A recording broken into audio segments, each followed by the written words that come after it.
special video in a ways is that this game in particular is a storybook type, as you can tell by the title Alice in Wonderland by Lewis Carroll. So, as a special treat, I'm going to be reading Alice in Wonderland for you guys, and I hope you guys enjoy this.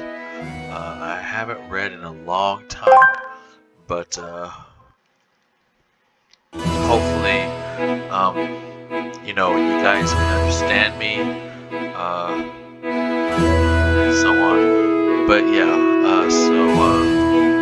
whenever you guys are watching this, just know it's going to be a read along. So grab some popcorn, some snacks, candy, whatever, and I'm going to be reading you guys a story.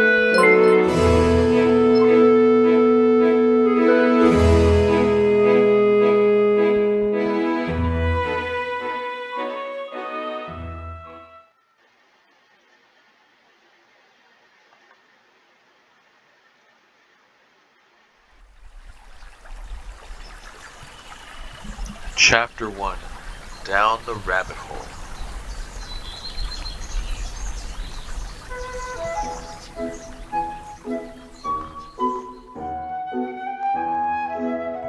Alice was beginning to get very tired of sitting by her sister on the bank and of having nothing to do. Once or twice she had peeped into the book her sister was reading, but it had no pictures or conversations in it. And what is the use of a book without pictures or conversations? Thought Alice.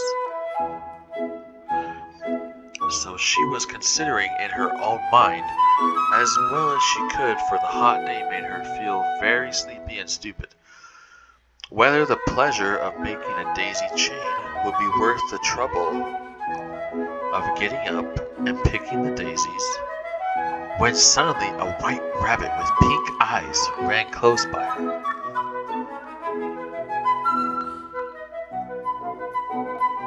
There is nothing so very remarkable in that, nor did Alice think it so very much out of the way to hear the rabbit say to itself, oh dear, I shall be too late." When she thought it over afterwards, it occurred to her that she ought to have wondered at this, but at the time it all seemed quite natural.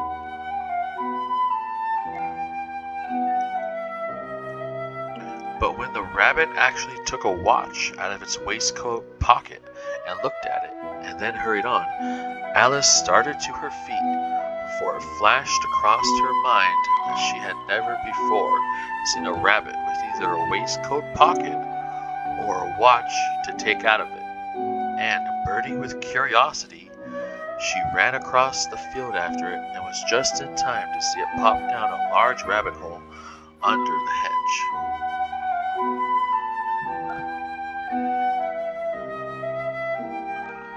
In another moment, down went Alice after it, never once considering how in the world she was to get out again.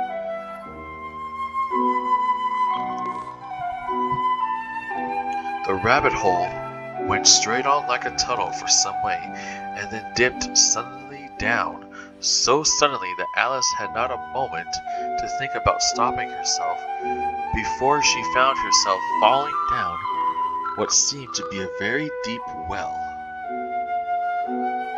Either the well was very deep, or she fell very slowly, for she had plenty of time as she went down to look about her, and to wonder what was going to happen next. First, she tried to look down and make out what she was coming to, but it was too dark to see anything. Then she looked at the sides of the well, and noticed that they were filled with cupboards and bookshelves. Here and there she saw maps and pictures hung upon pegs. She took down a jar from one of the shelves as she passed. It was labeled orange marmalade, but to her great disappointment it was empty. She did not like to drop the jar for fear of killing somebody underneath, so managed to put it into one of the cupboards as she fell past. Well, thought Alice to herself, after such a fall as this, I shall think nothing of tumbling downstairs. How brave they'll all think me at home. Why, I wouldn't say anything about it, even if I fell off the top of the house, which was very likely true. Down, down, down. Would the fall never come to an end? I wonder how many miles I've fallen by this time, she said aloud. I must be getting somewhere near the center of the earth. Let me see. That would be 4,000 miles down, I think. For you see, Alice had learnt several things of this sort in her lessons in the schoolroom, and though this was not a very good opportunity for showing off her knowledge, as there was no one to listen to her, still it was good practice to say it over. Yes, that's about the right distance, but then I wonder what latitude or longitude I've got to. Alice had not the slightest idea what latitude was or longitude either, but she thought they were nice, grand words to say. Presently she began again. I wonder if I shall fall right through the earth. How funny it'll seem to come out among the people that walk with their heads downwards. The antipathies, I think. She was rather glad there was no one listening this time, as it didn't sound at all the right word. But I shall have to ask them what the name of the country is, you know. Please, ma'am, is this New Zealand or Australia? And she tried to curtsy as she spoke. Fancy curtsying as you're falling through the air. Do you think you can manage it? And what an ignorant little girl she'll think me for asking. No, it'll never do to ask. Perhaps I shall see it written up somewhere. Down, down, down. There is nothing else to do, so Alice soon began talking again. Dinah will miss me very much tonight, I should think. Dinah was the cat. I hope they'll remember her saucer of milk at tea time. Dinah, my dear, I wish you were down here with me. There are no mice in the air, I'm afraid, but you might catch a bat. And that's very like a mouse, you know. But do cats eat bats, I wonder? And here Alice began to get rather sleepy and went on saying to herself in a dreamy sort of way, do cats eat bats? Do cats eat bats? And sometimes, do bats eat cats? For you see, as she couldn't answer either question, it didn't much matter which way she put it.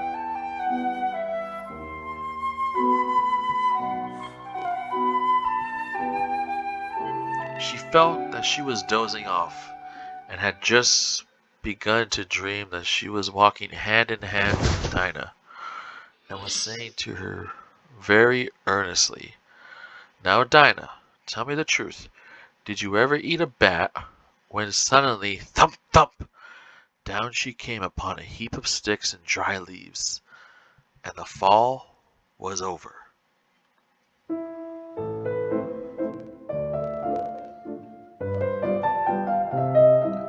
Alice was not a bit hurt, and she jumped up on to her feet in a moment. She looked up, but it was all dark overhead. Before her was another long passage, and the white rabbit was still in sight, hurrying down it.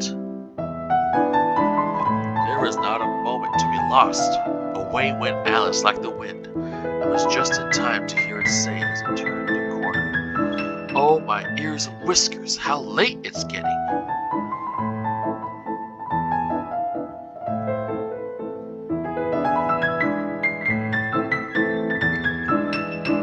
She was close behind it when she turned the corner, but the rabbit was no longer to be seen. She found herself in a long, low hall, which was lit up by a row of lamps hanging from the roof.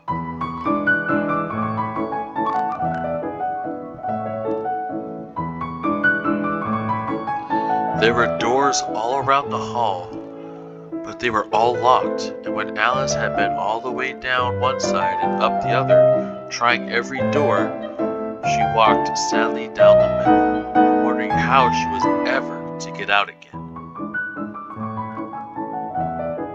Suddenly, she came upon a little three-legged table, all made of solid glass. There was nothing on it but a tiny golden key. And Alice's first idea was that this might belong to one of the doors of the hall. But alas, either the locks were too large or the key was too small. But at any rate, it would not open any of them. However, on the second time around, she came upon a low curtain she had not noticed before, and behind it was a little door, about 15 inches high. She tried the little golden key in the lock, and to her great delight, it fit. Alice opened the door and found that it led into a small passage, not much larger than a rat hole. She knelt down and looked along the passage into the loveliest garden you ever saw. How she longed to get out of that dark hall and wander about among those beds of bright flowers and those cool fountains, but she could not even get her head through the doorway. And even if my head would go through, thought poor Alice, it would be of very little use without my shoulders. Oh, how I wish I could shut up like a telescope.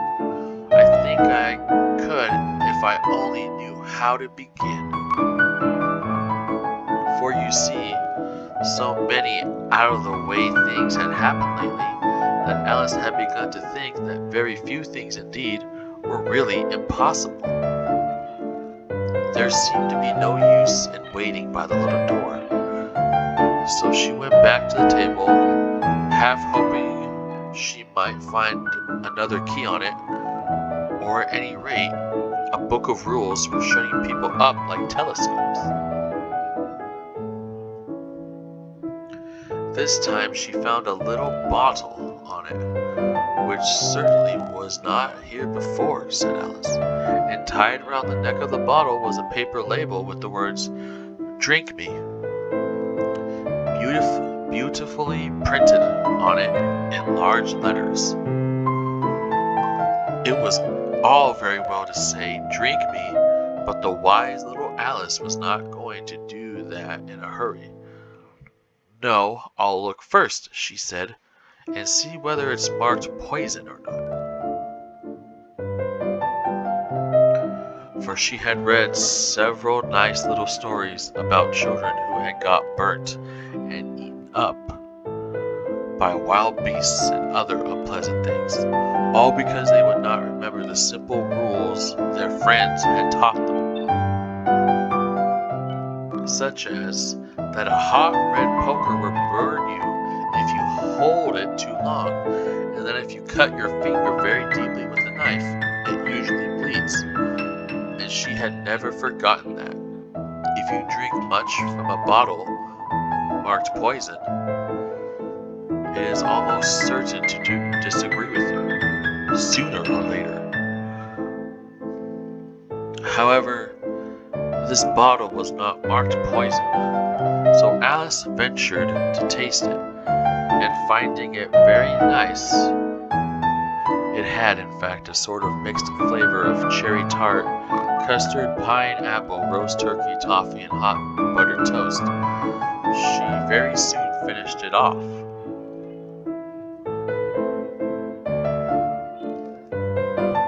"What a curious feeling," said Alice. "I must be shutting up like a telescope." So it was indeed. She was now only 10 inches high, and her face brightened up at the thought that she was now the right size for going through the little door into that lovely garden.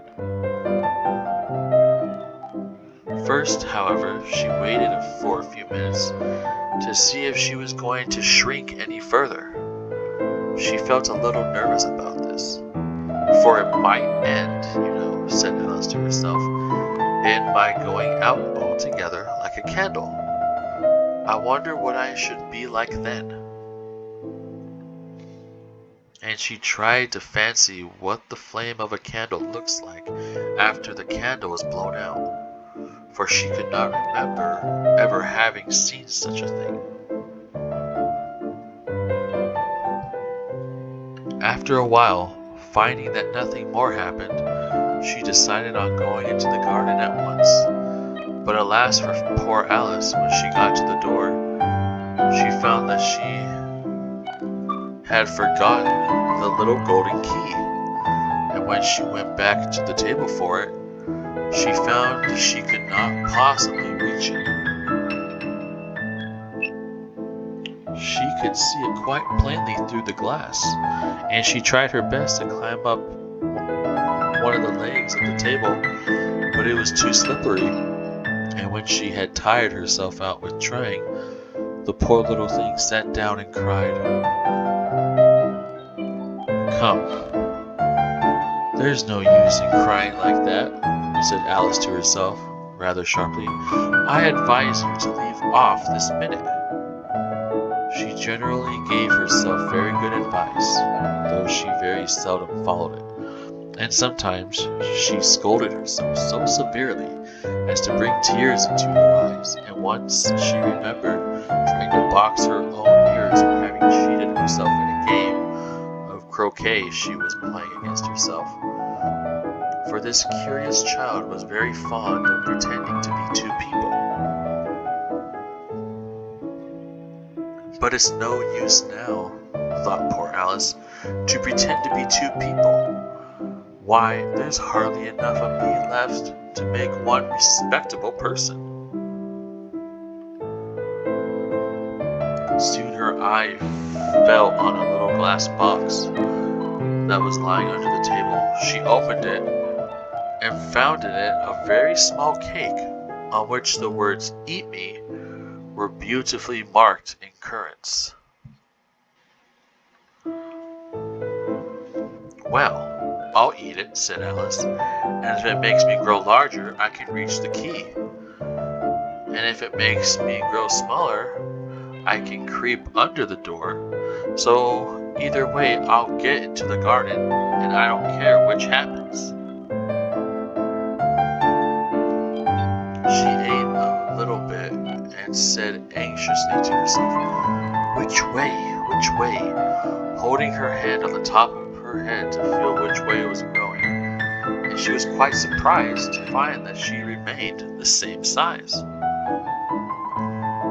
To be sure, this is what generally happens when one eats cake, but Alice had got so much into the way of expecting nothing but out-of-the-way things to happen, that it seemed quite dull and stupid for life to go on in the common way.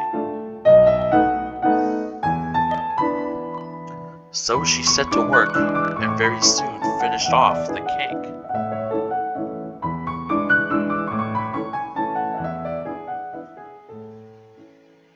Chapter 2. The Pool of Tears.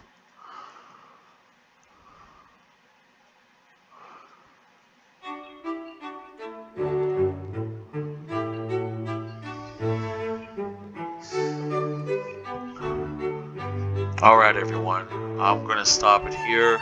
I'm going to probably do chapter by chapter, so you guys can get a break after hearing me read. I hope you guys enjoyed this. I hope you guys enjoyed me reading to you, as if I was reading to a class. But yeah, hopefully it wasn't too bad. But yeah, hope you guys enjoyed that, and I will see you guys next time on this when I am going to read to you again. So yeah, thanks guys.